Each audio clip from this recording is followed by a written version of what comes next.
As we grow older, something strange happens. We begin to value peace over noise, clarity over chaos, and sincerity over bloodlines. But here's the truth most people won't say out loud. Sometimes the most dangerous people in your old age are the ones you've known the longest, even family. Now let me start with the first kind of person you absolutely must avoid in your later years, the guilt tripper. And I want you to hear this with your heart wide open, because for many people this one comes wrapped in love. It sounds like care. It even wears the face of family. But guilt, when used as a tool of manipulation, is poison, pure and simple. You see, guilt trippers don't scream at you. They don't need to. They whisper. They sigh. They use silence like a weapon. You tell them no, and suddenly you're painted as ungrateful, selfish, or worse, uncaring. All because you finally decided to draw a line. All because you said, I can't do that anymore. Or I need some time for myself. And if you're not careful, you'll spend your golden years apologizing for simply existing. These are the people who will make you feel like you owe them something for aging, like you've become a burden just by being alive. It's subtle, but deadly. It might come in the form of comments like, well, I guess I'll just figure it out myself since you're too busy. Or, I took care of you once, now look at how you treat me. Let me tell you something, and I want you to hold on to this. Your life is not a debt to be paid to anyone, not even your own children, not even your siblings, not even your oldest friends. You don't owe anyone your peace. You don't owe them your health, and you certainly don't owe them the energy you barely have left just so they can feel powerful or in control or morally superior. That's not love. That's manipulation dressed in emotional currency. The older you get, the more you realize time is your most sacred currency. And guilt trippers are professional time thieves. They will pull you into conversations that leave you drained, into obligations that leave you exhausted, and into relationships that leave you questioning your own worth. You might hear things like, if you really loved me, you'd do this. But listen, love is not proven through exhaustion. Love is not measured by how much of yourself you abandon. You don't prove love by shrinking. You prove love by living in truth. And here's what's even more dangerous. Guilt trippers often train you to question your own reality. You start wondering, am I the one being selfish? Am I really not doing enough? That's how they win. It's how they keep you tied to their emotional leash. But freedom begins when you recognize that emotional manipulation is a form of control, and in old age, you don't have time to be controlled. You need space to heal, to breathe, to reflect, to live. You've spent decades being there for others, raising children, supporting families, showing up at work, giving everything you had. Now the time has come to reclaim what's left of your energy for you. Not to be cold, not to be bitter, but to be free. I know this might sound harsh to some, especially in cultures where family is everything. I'm not saying cut people off just because they're difficult. I'm saying protect yourself from people who use guilt as a leash. That's different. That's not love. That's control wrapped in familiarity. Sometimes the most loving thing you can do is to disappoint the expectations that were never healthy to begin with.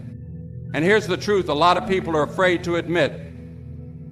Just because someone is your family doesn't mean they're healthy for your spirit.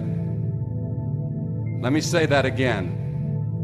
Just because someone is your family doesn't mean they're healthy for your spirit. In this season of life, you're not responsible for fixing everyone. You're not responsible for holding the family together at the cost of your mental and emotional health. You're not here to play referee, therapist, or emotional punching bag. You're here to live, finally, truly, and fully. You don't need to explain your boundaries to people who are never going to respect them anyway. You don't need to justify your peace. You just need to claim it. You've earned it. Through the storms, through the heartbreaks, through the years you stayed silent when you should have spoken, through the nights you gave when you had nothing left, you have earned this peace with your life. Don't trade it for guilt. If someone truly loves you, they will want your peace more than they want your compliance. Real love doesn't demand. It respects. It honors. It creates space. It doesn't guilt you into silence or submission. So as you move forward in life, be mindful of the guilt trippers.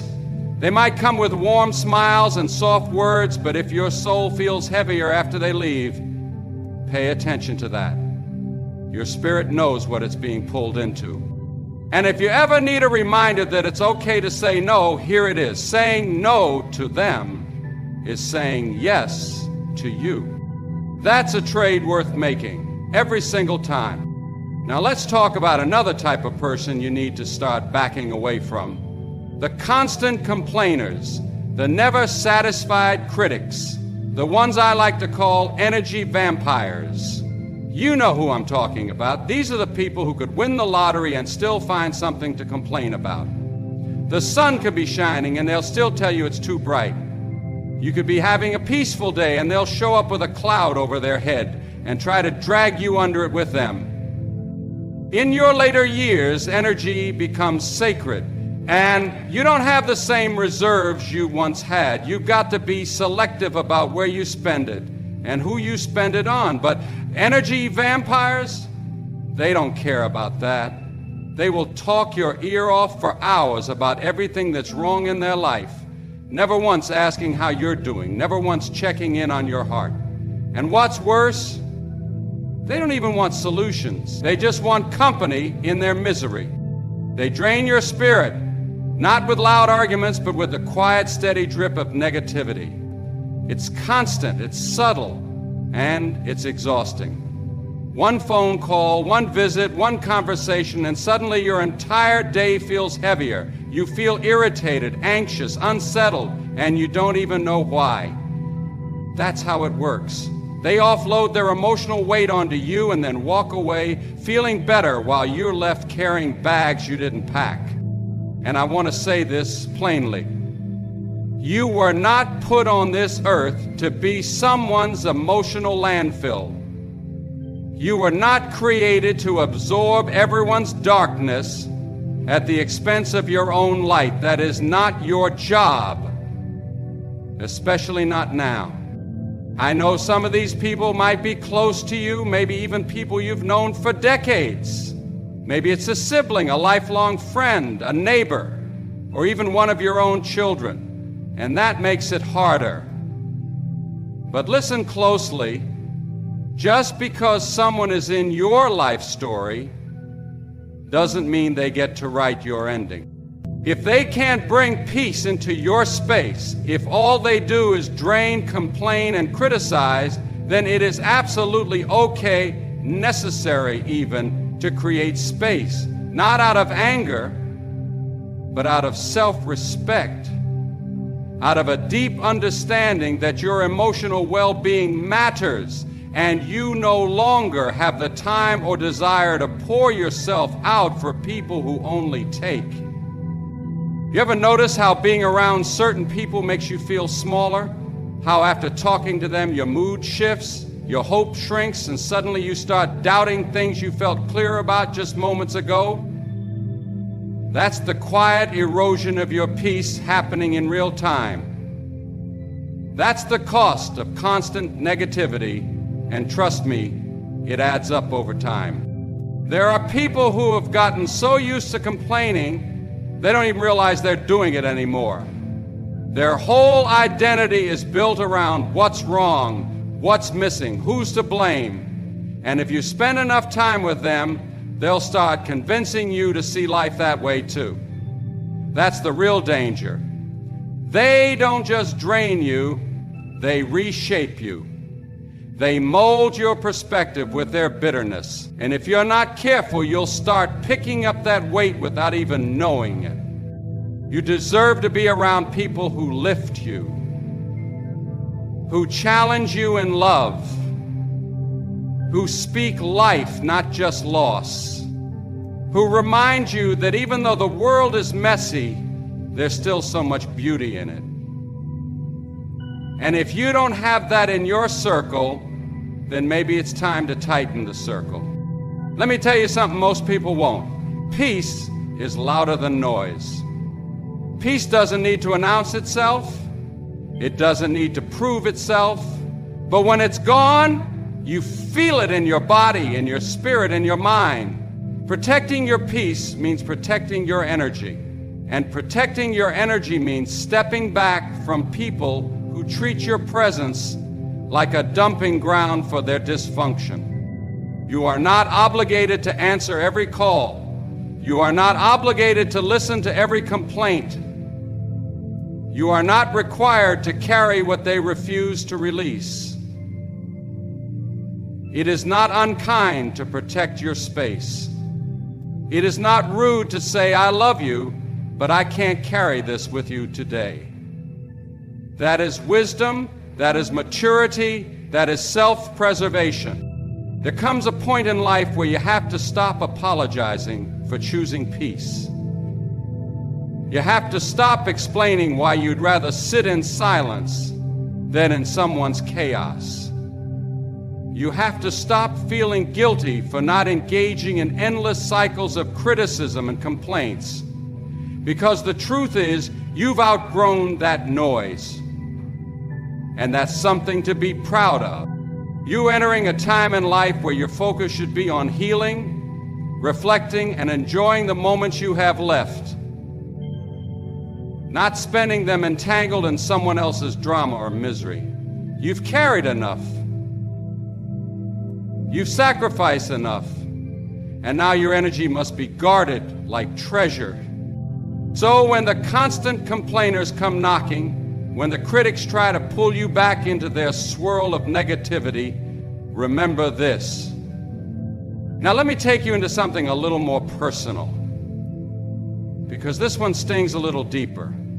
It's about the people who only show up when they need something. The users. The ones who treat your relationship like a convenience store. They drop in when they're low, grab what they need, and disappear the second they've filled up. And I want to be clear. This isn't about being unwilling to help people. This is about recognizing when help has become a one-way street, when love has become a transaction, when your presence only matters when you're useful. You've seen it before. Maybe it's someone who calls only when their car breaks down or when rent's due. Maybe it's someone who pops back into your life just long enough to borrow money, borrow time, or borrow peace, and then fades out again without even a thank you, let alone a how are you. And you try to give them the benefit of the doubt because that's who you are. You've got a heart that wants to see the best in people. You remember who they used to be. You hope one day they'll finally show up just to be with you, not because they need something from you. But here's what life will teach you if you're paying attention. Some people never show up unless there's something in it for them. And that kind of relationship, no matter how long it's lasted or how deep the history runs, is not love. It's dependence. It's convenience. And it will leave you emotionally bankrupt if you don't learn how to say no. One of the toughest lessons in old age is realizing that being needed is not the same as being loved. Let me say that again. Being needed is not the same as being loved. Some folks only keep you around because you're easy, because you don't say no, because they know your heart is big and your defenses are soft, and every time they come around, they pull a little more from you. Not just money or time, no. They take something more valuable. They take your presence, your peace, your patience, and leave you emptier than when they arrive. And don't they always have a good story too? A reason, an excuse, a promise that this time is different, and for a moment you want to believe it. You want to believe that they've changed, that maybe, just maybe, they're here because they care, not because they're desperate. But then it happens again. You give, they take. And as soon as their problem is solved, they're gone. What's dangerous is how easily this kind of relationship can wear you down over time. It doesn't happen all at once. It's a slow erosion, a steady draining. You start feeling guilty for not being available. You start questioning yourself when you set boundaries. You wonder if maybe you're the one being too harsh, but deep down you know the truth. You're being used, and it hurts. There's a kind of silence that settles in after someone's gotten what they wanted from you. A silence that reminds you they weren't there for you. They were there for what you could give, and if you listen closely, that silence will teach you something. You deserve more than being someone's backup plan. You deserve more than being someone's emotional ATM. You deserve people who pour back into you, not just when it's convenient for them, but consistently, with presence, with love, with truth. And I know it's hard to let go of people you've poured into for years. It's hard to say no to someone you once held in your arms or shared meals with or prayed for late into the night. But you've got to ask yourself, what is this relationship costing me? Not just financially, emotionally, spiritually. Am I being left drained? Am I being respected? Am I being seen or just used? And don't be surprised when these same people call you selfish the moment you stop serving their needs. That's their tactic. That's how they keep the cycle going. Because as long as they can guilt you, they can use you. But the moment you choose peace over performance, the moment you stop being available on demand, that's when they show you who they really are. And when that moment comes, let it happen. Let them walk. Let them be angry. Let them twist the story if they need to. But you stay rooted. Because deep down, you know the truth. You were not made to be used. You were made to be loved. In this season of life, you don't need people who keep score. You don't need people who only remember you when they're in a crisis. You need people who remember you in joy, in stillness, in ordinary days. People who are around not for what you offer, but for who you are. You've given enough in your lifetime. Now it's time to receive not just respect, but real mutual care. And that starts by refusing to be anyone's emotional vending machine. So when they come knocking, only when they're in need, when they show up with a hand out, but never a hand to hold, remember this. If their love disappears when your resources run out, it was never love to begin with. Now let's talk about a group of people that can be the hardest to recognize at first, but once you do, everything starts to make sense. The controllers. These are the ones who, no matter how old you get, still treat you like you don't know what's best for yourself. They don't yell. They don't always demand. Sometimes they even sound like they're helping. But underneath all that concern, what they really want is control. And I want you to hear this loud and clear. You do not need to be managed, you need to be respected. It's one of the most subtle forms of emotional suffocation when someone constantly questions your decisions, undermines your judgment, or tries to run your life under the disguise of, "I'm just trying to help." But what they're really doing is robbing you of your dignity, your voice, your freedom. And in this stage of life, you've earned all three. Controllers come in different forms. Some are obvious. They're loud, forceful, always trying to dictate how you should think, feel, or act. But others are quieter. They try to make every choice for you, not because they believe in your weakness, but because they fear your independence. Because your independence threatens their sense of control. And so they'll give you advice you never asked for, opinions you didn't need, and pressure you in ways that make you second-guess what you already knew in your gut. You know the kind. You say you want to travel somewhere, and they say, "That's not safe at your age." You say you're thinking of downsizing your home, and they say, "You're not thinking clearly." You want to give something away, and suddenly they're in your ear saying, "Don't do that. What if you need it?" It's constant low-level doubt disguised as care, but it's not care, it's control. And that control can leave you feeling like a child in your own life. Let me tell you something. Age doesn't erase your ability to make choices. If anything, it refines it. You've lived through wars, recessions, losses, births, heartbreak, healing, and all the ordinary miracles in between. You've earned the right to say, "I know what I want, and I trust myself to choose it." Anyone who tries to silence that is not helping you. They're handling you. And you are not someone who needs to be handled.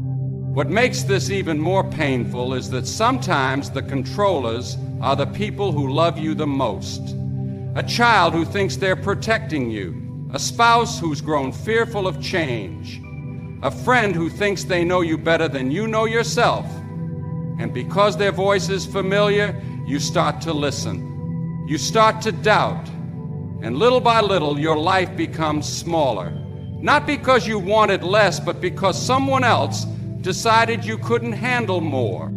But here's what I believe with every fiber of my being. It is not your job to live a life that makes other people comfortable. It is your job to live a life that feels right in your own spirit. And if that means disappointing the ones who think they know better, then so be it. Your truth is not up for debate. Your freedom is not something you have to earn again and again. You already paid for it with years of sacrifice, experience, and wisdom. And don't let anyone confuse your need for support with a need for supervision. Yes, we all need help sometimes. That's human. But needing help doesn't mean you hand over the keys to your entire life. It means you invite someone in as a partner, not a warden. Controllers will often act offended when you push back. They'll say things like, "I'm just trying to look out for you."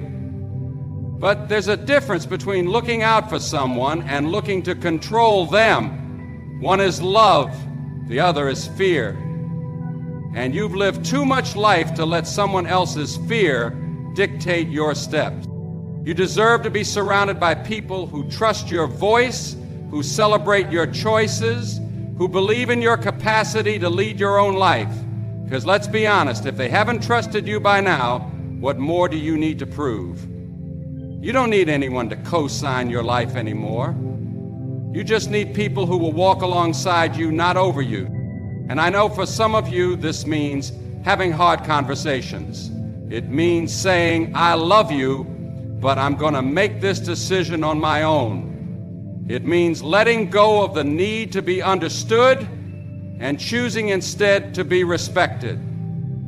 That takes courage, but it's the kind of courage that sets you free.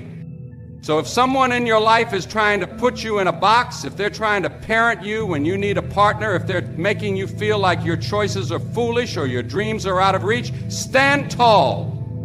because this life is still yours to live. There's one more kind of person you must be mindful of in this season of life. The ones who refuse to grow. The ones who are stuck in the past, who live in cycles of bitterness, blame, and immaturity, no matter how old they get. You know the type. They wear their age on their face, but not in their spirit. They've learned how to survive, but not how to evolve. And when you're around them, it's like being pulled backward. Their world is small, their thinking is fixed, and their hearts are closed. And if you're not careful, they'll trap you in that same place.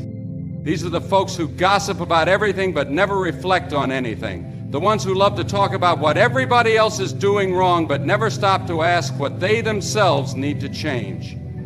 The ones who act like they've got all the answers, but deep down they're just scared of transformation. And let me tell you something, growth doesn't stop just because your hair turns gray. In fact, spiritual growth becomes even more important the older you get. Because in this chapter of life, you're not just looking back, you're preparing for something deeper, for peace, for clarity, for legacy. But you can't walk into that kind of freedom if you're still surrounded by people who refuse to evolve. People who still fight over petty things. People who are still angry over events from 20 years ago. People who are still holding on to offenses like they're medals of honor, when really, they're just anchors. If you let them, they'll keep pulling you into conversations that no longer serve your spirit, arguments that have no purpose, mindsets that lead nowhere. And the truth is, it's not your job to carry them forward if they've chosen to stand still. I know that might sound harsh, but listen. Your soul wasn't meant to be trapped in someone else's emotional immaturity. Just because you share history with someone doesn't mean you owe them your future. There are people who will look at you and say, "You've changed." And you know what? That's the best compliment you could receive. Because if you're not changing, you're not growing. And if you're not growing, you're slowly dying, emotionally, mentally, and spiritually. But people who are stuck don't want to see you evolve. Your growth threatens their comfort. Your peace exposes their unrest. Your healing reminds them of the work they've avoided for years. Sometimes the hardest people to walk away from are the ones you've known the longest, not because they're healthy for you, but because they've become familiar. They've become routine. But familiarity is not a reason to stay stuck. You can love someone from a distance. You can honor the history without carrying the weight of it. I've seen it time and time again. Elders who were wise in age but stagnant in spirit, full of stories but empty of insight. They can tell you what happened but not what it meant. They can list their regrets but not what they learned. That's not wisdom. That's just memory. And memory without meaning keeps you in a loop. And I know you didn't come this far just to spin in circles. You came this far to find peace, to find rest, to pass on more than just tales. You came to pass on truth. But you cannot do that while dragging the weight of people who refuse to reflect, refuse to heal, refuse to let go. Their chaos becomes your burden. Their pain becomes your prison. And slowly you'll find yourself watering dead plants, waiting for change that was never going to come. Let me say something difficult but necessary. Some people are not interested in becoming better. They are only interested in being right. And you will waste the best of your final years trying to convince them of something their heart is not ready to receive. That's not your assignment. Your job is not to carry grown adults through emotional growth they're not willing to do. Your job is to walk in peace, to keep growing, and to surround yourself with people who are doing the same. Find people who are curious, not just opinionated, people who are open, not just loud, people who are seeking healing, not rehearsing pain. And when you do, you'll notice something shift. You'll start to feel light again, clear, alive, because growth creates space. But being around people who refuse to grow, that suffocates your spirit.